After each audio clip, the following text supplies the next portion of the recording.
Maaari na ngayong ideklara bilang legal dependents ng bawat miyembro ng Philippine Health Insurance Corporation ang kanilang mga magulang na may permanent disability edad 6 na po pababa. Ito ang balita ni Joan Nano. Isang mas pinalawak na serbisyo ngayon ang hatid ng Philippine Health Insurance para sa lahat ng kanilang mga miyembro. Sa bagong programa ng PhilHealth, maaari na ring mabigyan ng insurance ang mga magulang ng isang miyembro na may edad 6 na po pababa kung ang mga ito ay maituturing na may permanent disability.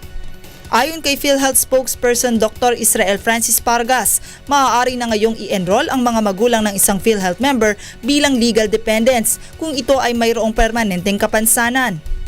In-extend na kasi yung declared dependent ng ating mga miyembro at isinama na ngayon, pwede na kahit na less than 60 years old basta meron silang total permanent disability which rendered them to be dependent.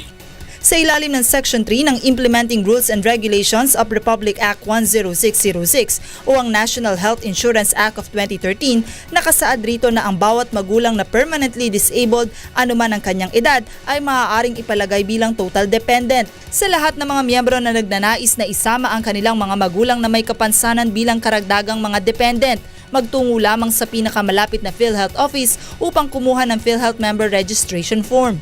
Kinakailangan rin na makapagsumite ng medical certificate ng iyong magulang upang matukoy ang medical condition nito.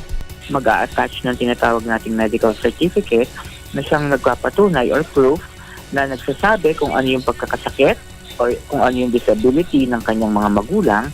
Oras na maideklarang dependent, maaari na ring makakuha ng iba't ibang benepisyo ang isang permanent disabled tulad ng isang ordinaryong PhilHealth member.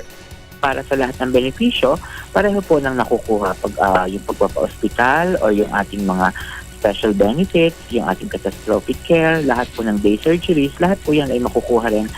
Para sa may mga katanungan, maaaring makipag-ugnayan sa mga numero bilang 441-7442 o 441-7444 o mag-email sa actioncenter@philhealth.gov.ph.